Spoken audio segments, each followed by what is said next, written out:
The letter from Clearwater Pines Homeowners Association arrived on a Tuesday, the same day my food truck, Rolling Flavors, had its most profitable lunch service yet.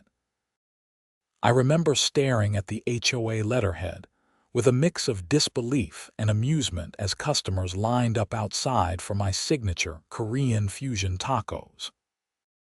I'm Ethan Anderson, a 35-year-old former corporate chef who traded in his starched whites and 80-hour work weeks for a food truck and the freedom to create whatever cuisine inspired me. After 15 years of cooking for others in high-end restaurants across Seattle, I'd finally taken the plunge 18 months ago, investing my savings in a gleaming white truck with vibrant orange and blue accents that had quickly become a neighborhood favorite. The letter, signed by HOA President Karren Edwards, was anything but friendly. Dear Mr. Anderson, it has come to our attention that you have been operating a commercial food truck business from your residential property at 1842 Pinecrest Lane. This constitutes a clear violation of Clearwater Pines HOA Covenant Section 7.3, which prohibits the operation of businesses from residential properties. You are hereby ordered to cease and desist all business operations immediately. Continued violations will result in fines of $250 per day and potential legal action. Sincerely, Karren Edwards, Clearwater Pines HOA President. I couldn't help but laugh. I had never once operated my food truck from my residential property. Every morning, I drove to my designated spot at Lakeview Commercial Plaza, the small strip mall that served our suburban community about 20 miles outside Seattle. It was the perfect location close to several office complexes, the community college, and the local high school. What Karren didn't know, what none of them knew, was that 3 years ago, I had purchased that commercial strip through my investment company, Pinecrest Holdings, LLC. It had been a calculated move when the property came on the market at a surprisingly reasonable price during the pandemic downturn. I'd recognized the potential value of owning commercial real estate in our growing suburb, especially as a hedge against future career changes. Little did I know how valuable that decision would prove to be. I set the letter aside and finished cleaning the truck for the evening. My assistant chef, Miguel, had already headed home to his family, and I was looking forward to a quiet evening with a cold beer and the baseball game. Ethan, got a minute? A voice called from across the parking lot. I turned to see my friend and tenant, David Chen, jogging toward me. David owned the small pharmacy at the end of my commercial strip, and we developed a friendship over morning coffees and occasional beers after work. "What's up, Dave?" I asked, locking up the truck. "Just got this in the mail." He waved a familiar-looking envelope. "The HOA is claiming I'm violating some ordinance by taking deliveries after 5 p.m. This is a pharmacy. Sometimes medications come late. What am I supposed to do? Let them sit outside overnight?" I shook my head. "They sent me one too. Apparently, I'm running my food truck from my driveway." "But you've never..." "Exactly." I pulled out my letter and showed him. "Seems like Karren's on a warpath." David leaned against the truck, his expression troubled. "She's been after several businesses lately. Lisa at the salon got cited for having too many cars parked outside during peak hours. And Marcus at the hardware store got a warning about his sidewalk display." I frowned. "None of that makes sense. This is commercial property. The HOA has no jurisdiction here." "Try telling Karren that," David snorted. "She's convinced the entire world falls under her authority." "Maybe it's time someone reminded her of the limits of her power," I said thoughtfully. I didn't know it then, but that conversation was the beginning of what would become the biggest battle of my post-restaurant life. The next morning, I arrived at the plaza early to prep for the day. As I was chopping vegetables for my kimchi slaw, a sharp knock rattled the truck's service window. I looked up to see a woman in her mid-50s with an immaculate blonde bob and designer sunglasses, her arms crossed tightly over her beige cardigan. "Can I help you?" I asked, already guessing who my visitor might be. "I'm Karren Edwards, president of the Clearwater Pines Homeowners Association," she announced with the gravity of someone declaring themselves royalty. "I assume you received my letter." I wiped my hands on a towel and stepped to the window. "I did, but there seems to be some confusion. I never operate my truck from my home. I'm always here at the commercial plaza." Karen's thin lips pressed into an even thinner line. "The issue, Mr. Anderson, is that your food truck creates an undesirable atmosphere that affects our community's property values. Several homeowners have complained about the smell and the traffic it generates. This is a commercial zone, Miss Edwards. The HOA doesn't have jurisdiction here." Her smile was cold. "Perhaps you're unaware that Clearwater Pines has an extended covenant that covers aesthetic standards within a half-mile radius of the residential area. This plaza falls within that boundary." I nearly laughed out loud at the absurdity. That's not how property law works. "I have served on 3 different HOA boards, Mr. Anderson. I'm quite familiar with our rights and responsibilities." She adjusted her designer handbag on her arm. "You have until the end of the week to comply, or will be forced to take further action."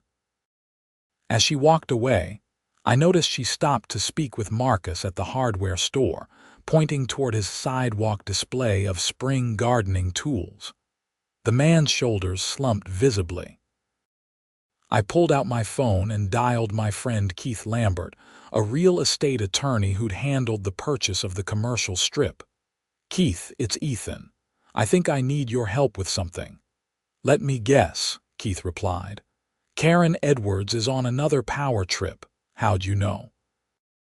"Because she's currently trying to force the Johnsons to remove their basketball hoop, claiming it's an unapproved recreational structure. She's making life miserable all over town lately." "Well, now she's claiming jurisdiction over the commercial strip where my food truck operates. Says the HOA has some extended covenant covering a half-mile radius."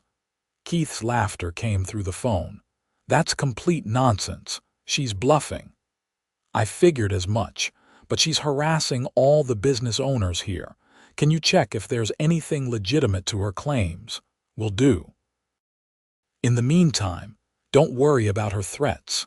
As the property owner, you're well within your rights."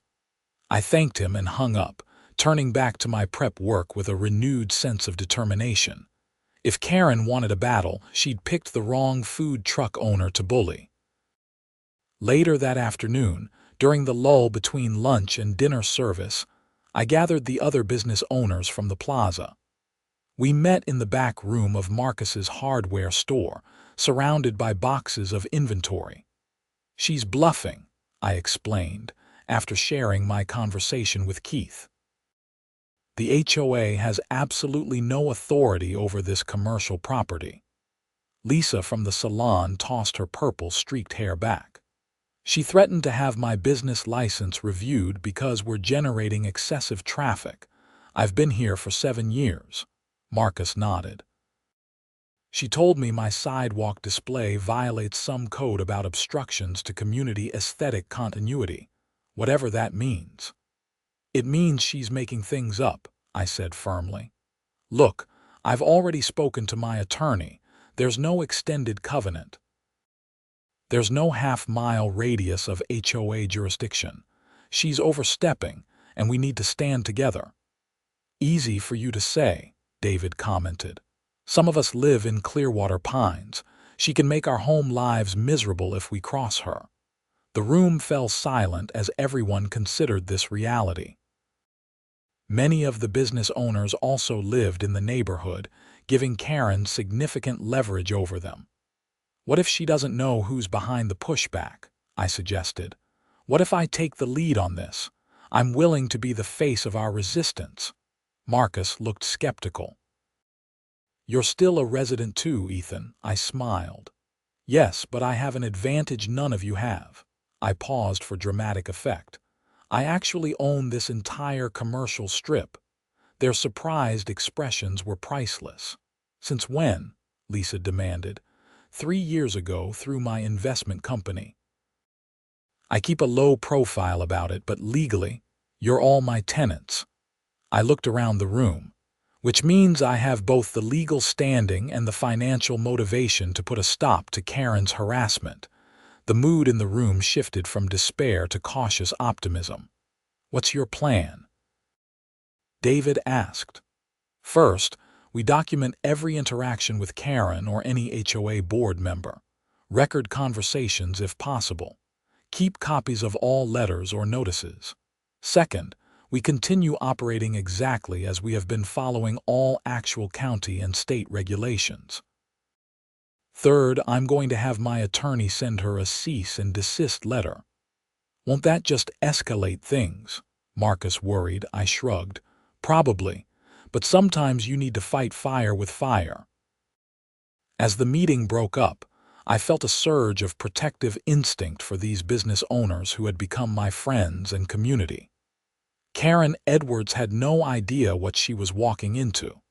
The next day, I was serving the lunch crowd when I spotted Karren's beige cardigan again.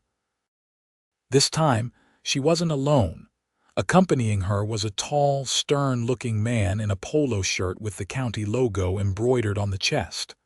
"Mr. Anderson," Karren called out, cutting to the front of the line.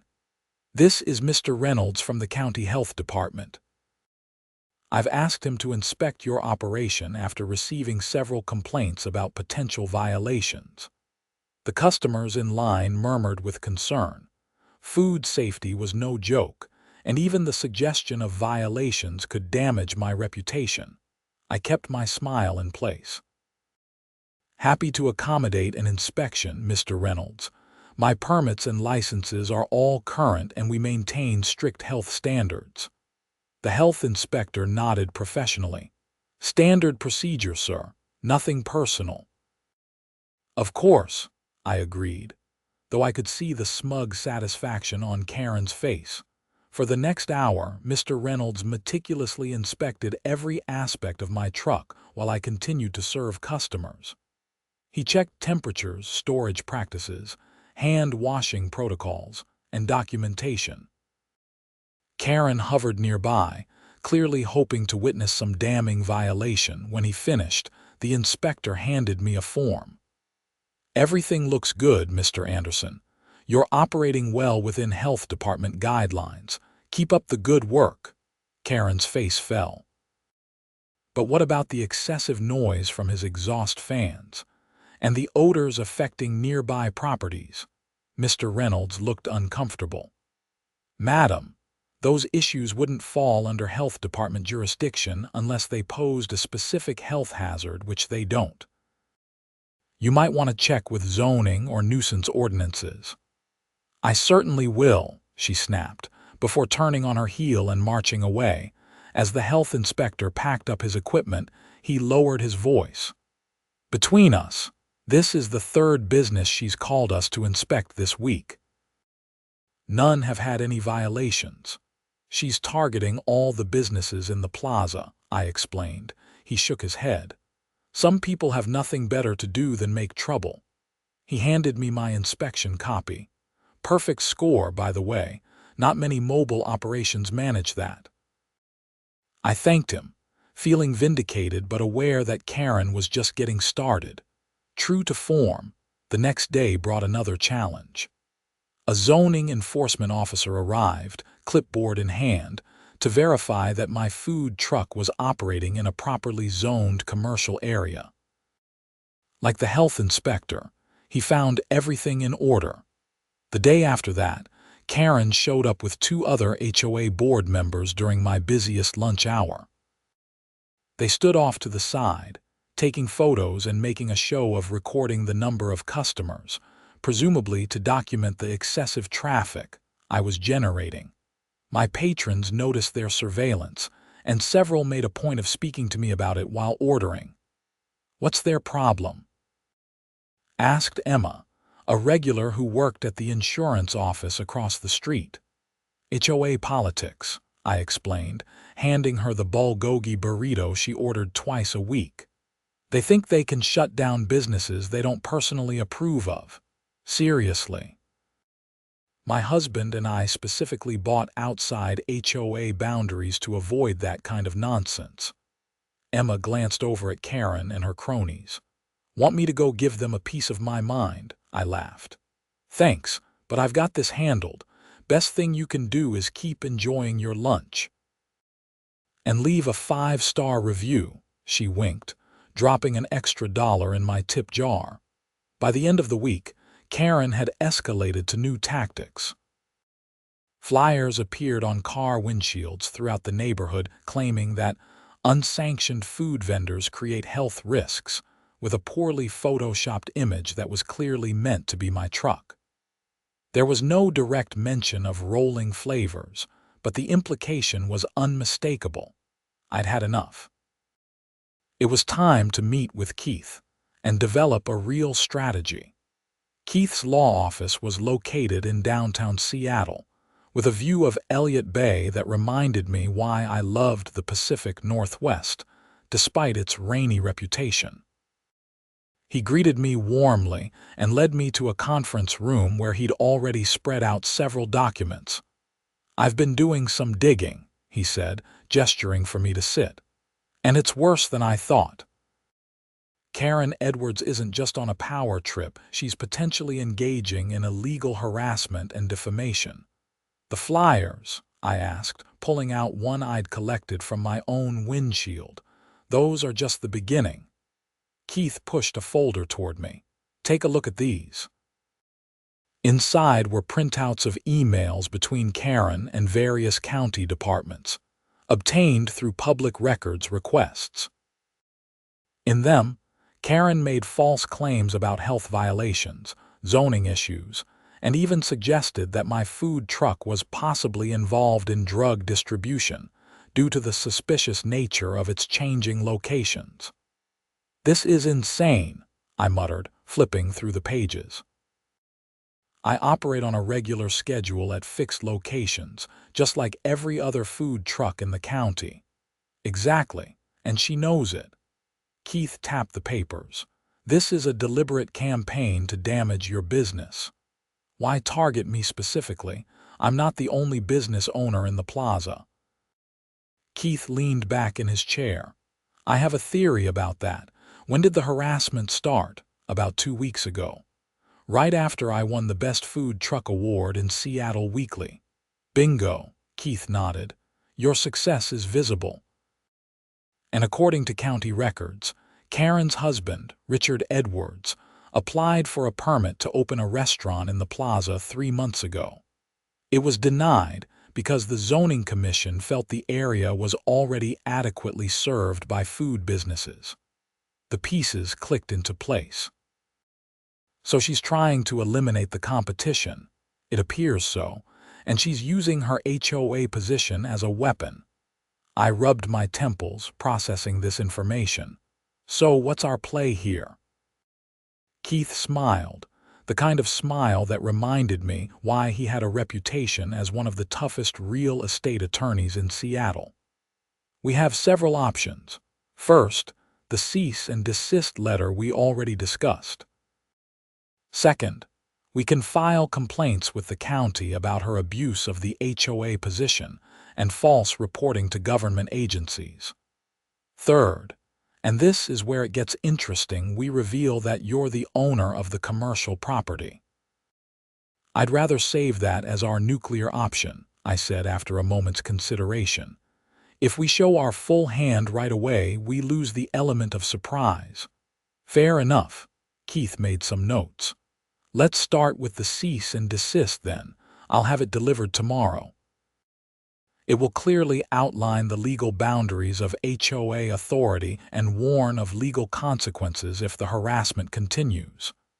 And if she ignores it, then we escalate."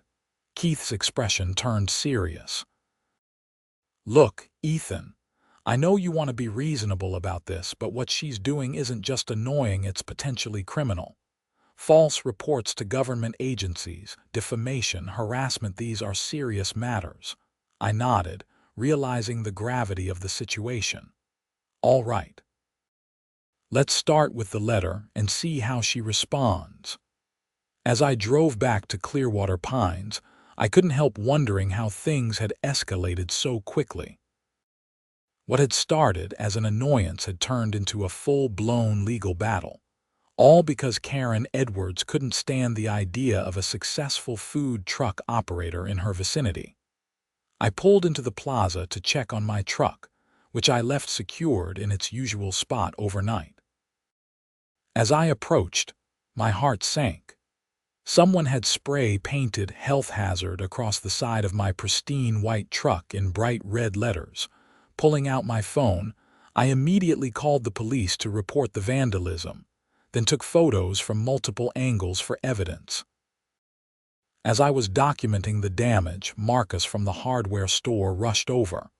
"I saw it on my security camera," he said breathlessly. "It happened around 3 a.m., 2 teenagers in hoodies. Did you get their faces?" He shook his head. "Too dark and they kept their hoods up, but—" He hesitated. "But what, Marcus?" One of them was driving a silver BMW SUV, same model as the one Karren's son drives. I felt my jaw tighten. "You're sure?" "Pretty sure. I have the footage if you want to see it." I followed Marcus to his store where he pulled up the security recording. The footage was grainy in the night vision mode, but he was right, a silver BMW SUV was clearly visible, parked across the lot with its lights off. 2 figures emerged, approached my truck with what looked like spray paint cans, and quickly defaced it before hurrying back to the vehicle. "Can I get a copy of this?" I asked. "Already made one for you." He handed me a USB drive. "What are you going to do?" "First, file a police report, then add it to our growing case against Karren Edwards." By the time the police arrived, I'd already contacted a mobile detailing service to remove the graffiti. The responding officer, a young woman named Officer Taylor, took my statement and reviewed the security footage. "It's not clear enough to make a positive ID of the perpetrators," she noted, "but we'll follow up on the vehicle. Do you have any idea who might want to vandalize your truck?" I explained the ongoing situation with the HOA and Karren's harassment campaign. Officer Taylor raised an eyebrow. "We've had several calls involving that HOA recently. Their president seems to believe she has more authority than she actually does." "Tell me about it," I agreed. "Well, we'll investigate the vandalism. In the meantime, you might want to consider additional security measures for your truck." After she left, I called Keith to update him on the latest development. "This changes things," he said grimly. "If her son was involved in vandalizing your property, that elevates this from harassment to criminal behavior. I'm adding this to the cease and desist letter." "Deliver it today if you can," I urged. "I want this to stop before it gets worse." The professional detailers were able to remove the spray paint without permanent damage to my truck's finish, but the incident forced me to cancel my lunch service, losing a full day's revenue. I used the unexpected free time to install a new security system on my truck, complete with motion-activated cameras that would send alerts directly to my phone. The next morning, I was back in business, though the incident had left me on edge. I found myself glancing around the parking lot between orders, half expecting to see Karren or her son lurking nearby. Around noon, a process server arrived at my truck, bypassing the line of customers to hand me a thick envelope. "You've been served, Mr. Anderson," he announced loudly before walking away. Apologizing to my customers, I quickly glanced at the document. It was a lawsuit filed by the Clearwater Pines HOA against me for persistent violation of community covenants and creating public nuisance. They were seeking an injunction to prevent me from operating my food truck within a 1-mile radius of Clearwater Pines, plus damages of $25,000 for diminishment of property values. I finished serving my customers, then called Keith. "They've sued me," I said when he answered, explaining the contents of the lawsuit. "I figured they might try something like this," Keith replied, not sounding particularly concerned. "It's a nuisance lawsuit designed to drain your resources and force you to give up. But they've made a critical error." "What's that?" "They've initiated legal proceedings, which opens them up to discovery. Now we can legally demand all their internal communications, financial records, board meeting minutes, everything related to this campaign against you. And our cease and desist letter, being delivered as we speak. This is actually good timing. Their lawsuit demonstrates exactly the kind of overreach we're accusing them of." I took a deep breath. "So what happens now?" "Now we counterpunch. I'll file our response to their lawsuit, along with our own countersuit for harassment, defamation, and abuse of process. And given the vandalism incident, we might add Richard and Karren Edwards as individual defendants, not just the HOA. You think we can win?" "I don't just think it, Ethan. I know it. They're operating on bluster and intimidation. We're operating on actual law." After hanging up, I noticed a familiar silver BMW pulling into the parking lot. A young man in his early 20s emerged, wearing designer sunglasses and a Letterman jacket despite having likely graduated years ago. He swaggered toward my food truck, cutting in front of the line.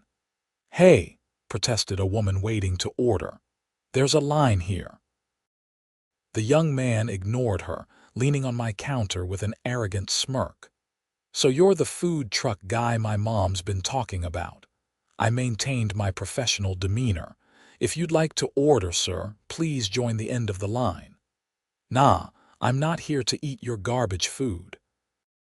I'm here to give you some friendly advice." He lowered his sunglasses slightly. "My mom always gets what she wants. Always. So you can save yourself a lot of trouble by packing up and moving your little operation somewhere else." Several customers had pulled out their phones and were openly recording the interaction.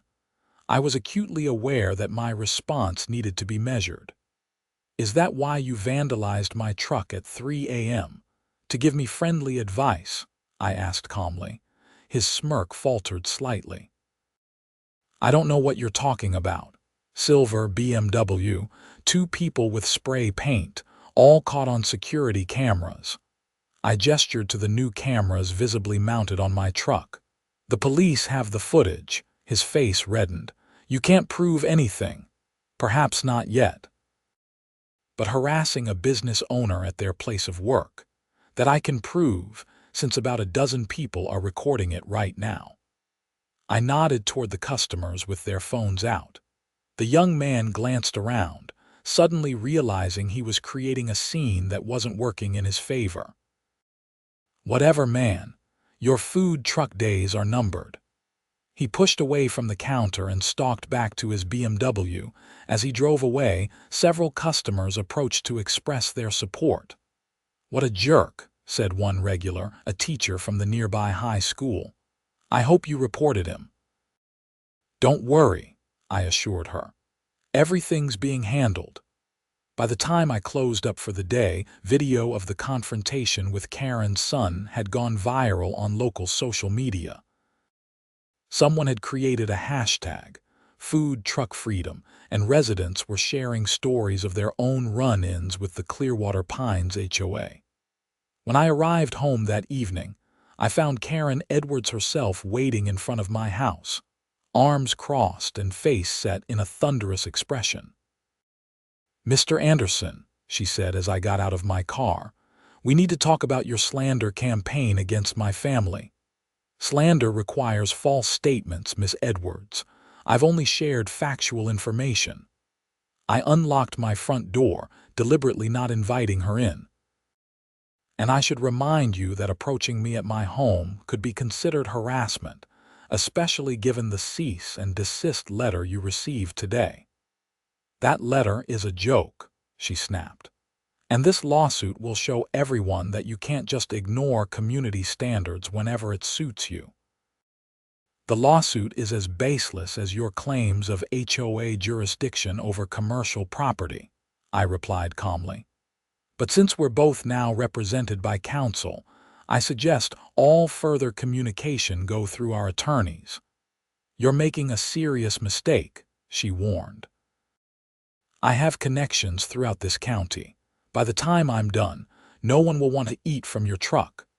I regarded her for a moment, suddenly feeling sorry for this woman who had nothing better to do than try to destroy other people's livelihoods. Miss Edwards, I'm curious, why are you so determined to shut down my food truck? What have I ever done to you? For a brief moment, something like embarrassment flashed across her face before she recovered her righteous indignation. Your operation decreases property values with its noise, odors, and traffic. The HOA has a responsibility to maintain community standards. Is that the real reason?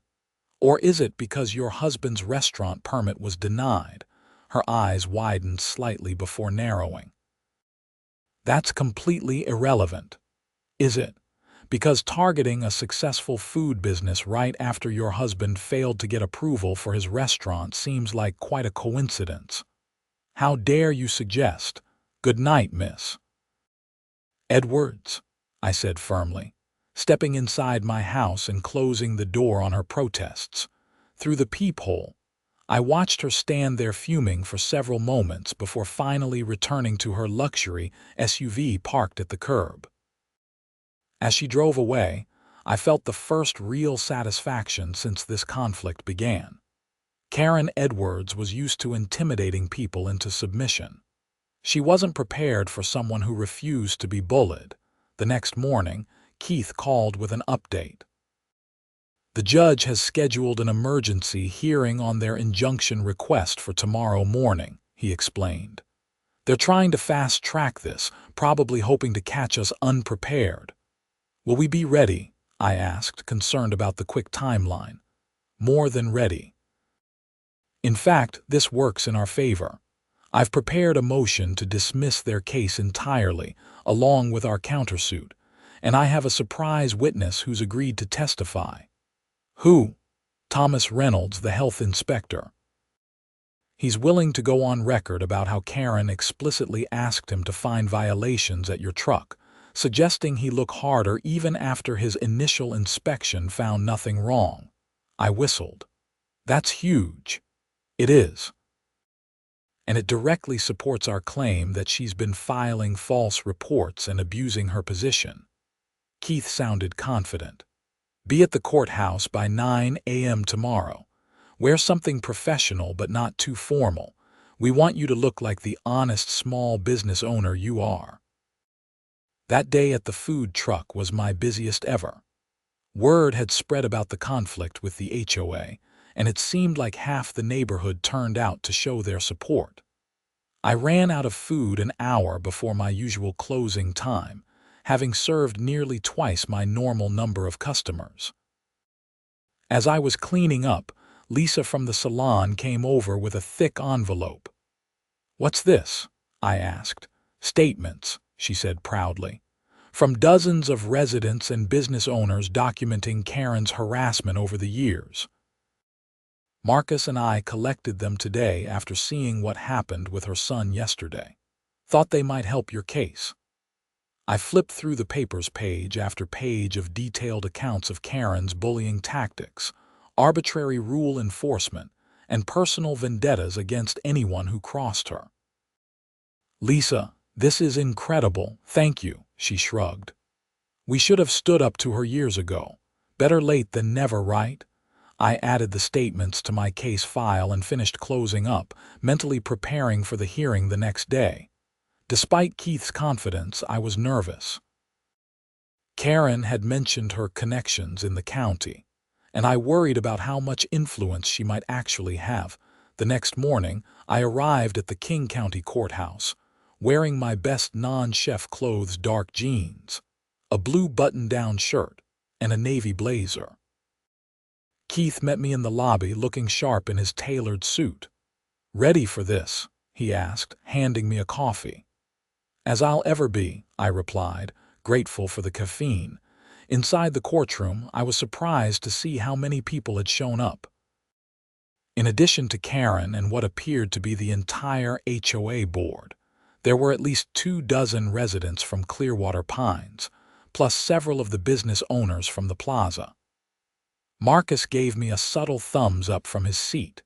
Judge Elena Ramirez called the court to order promptly at 9 a.m. The HOA's attorney, a polished woman in her 40s named Jennifer Wright, presented their case first, arguing that my food truck created a public nuisance through excessive noise, odors, and traffic that negatively impacted property values in Clearwater Pines. The HOA covenants clearly state that businesses operating within proximity to the community must maintain standards consistent with residential aesthetic requirements, she explained, showing photographs of my truck with customers lined up outside. Mr. Anderson's operation clearly violates these standards. When Keith stood to respond, he didn't immediately address their claims. Instead, he laid out a series of legal precedents establishing the limits of HOA jurisdiction. "Your Honor, the case law is abundantly clear.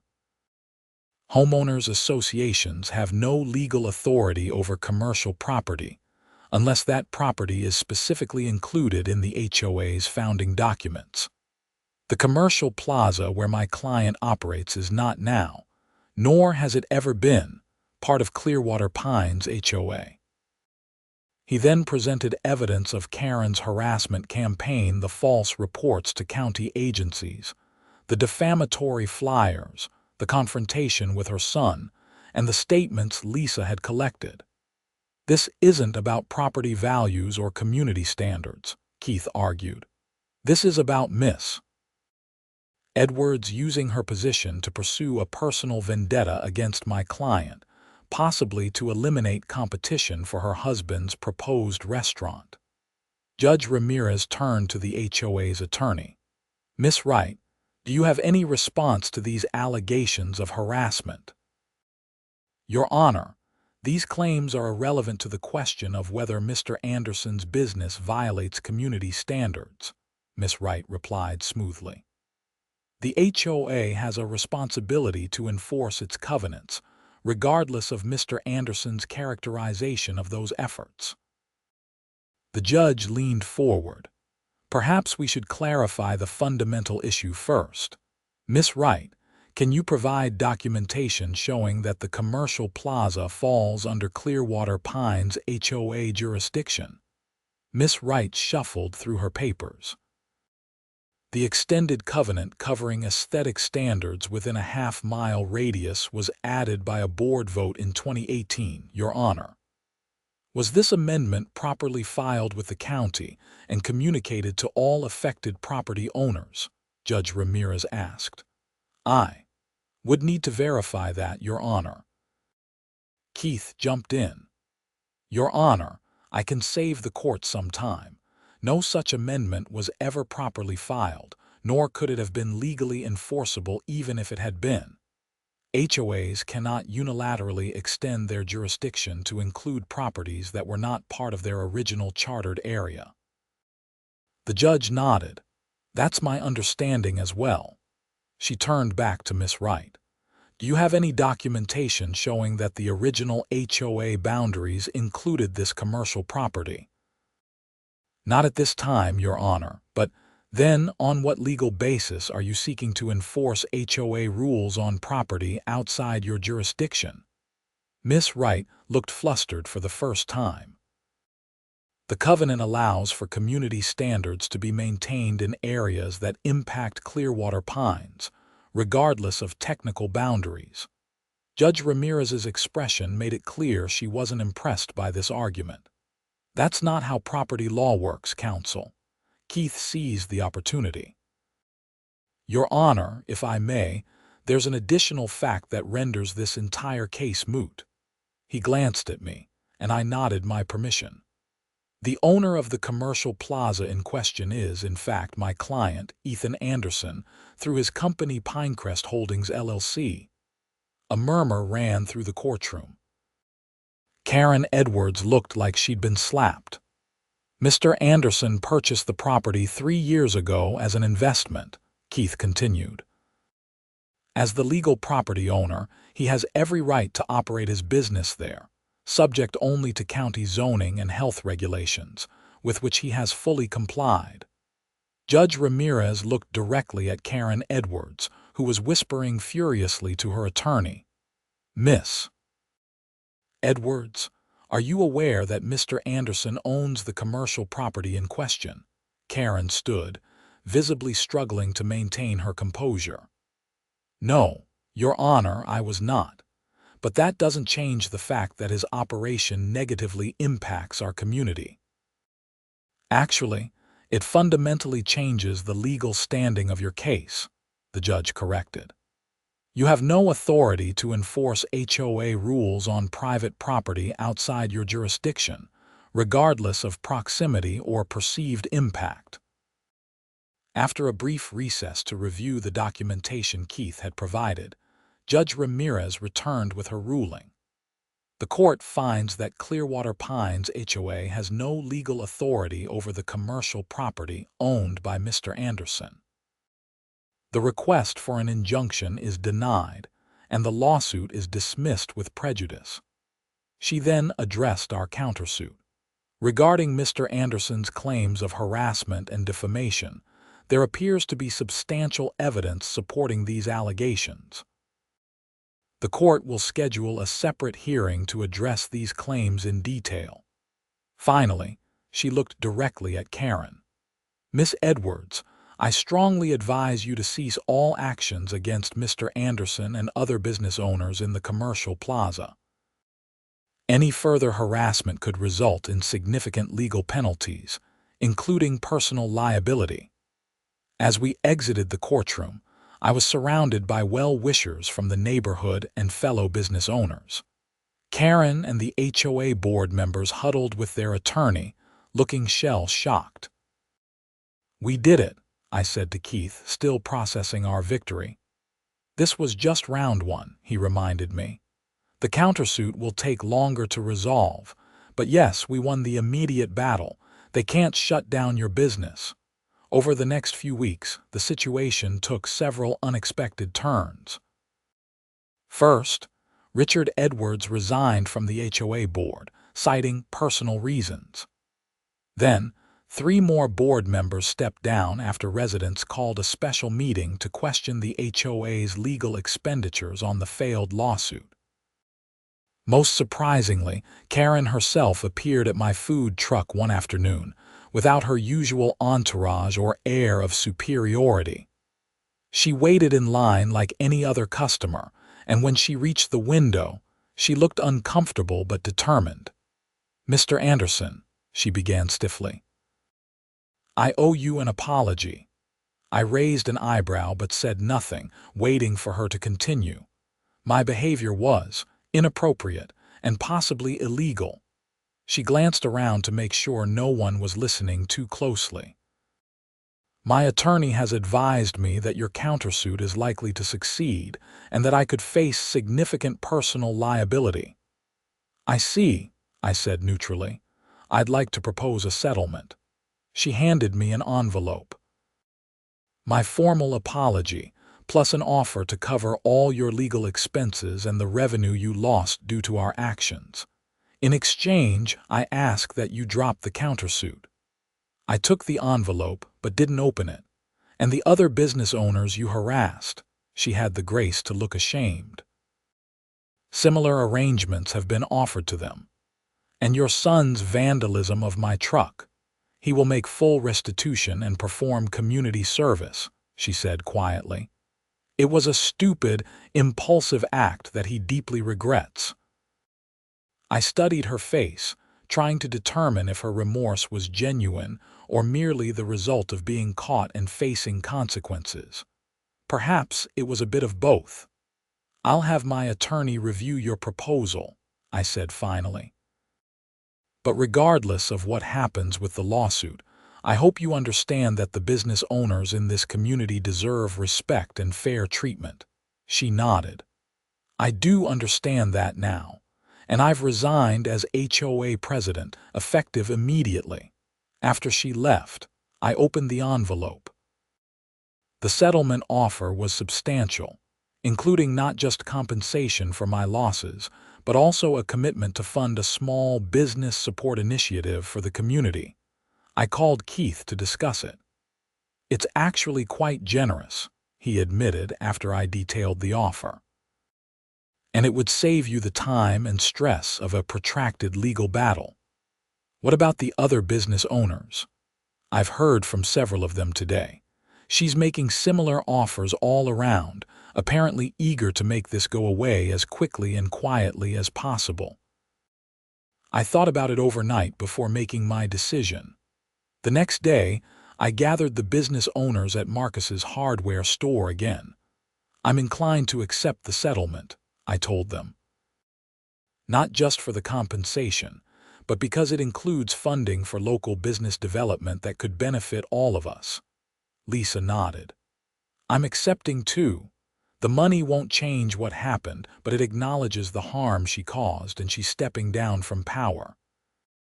That's what matters most to me." One by one, each business owner shared similar sentiments. We had stood together against bullying and won not just compensation, but a fundamental change in how the community would be governed moving forward. 3 months later, the plaza was thriving. With Karren no longer using her position to harass business owners, everyone felt free to make improvements and grow their operations. My food truck business had expanded to include a small seating area outside, and I was considering opening a second truck to serve another location. The new HOA board, led by Emma, my insurance agent customer who had wanted to give Karren a piece of her mind, had taken a completely different approach to community relations. Rather than seeking to control everything within sight, they focused on actual community-building organizing events that brought residents and local businesses together. One sunny Saturday, as I served a steady stream of customers at our first Taste of Clearwater festival in the plaza parking lot, I noticed Richard Edwards hesitantly approaching my truck. Unlike Karren's confrontational style, he seemed almost timid. "Mr. Anderson," he greeted me cautiously.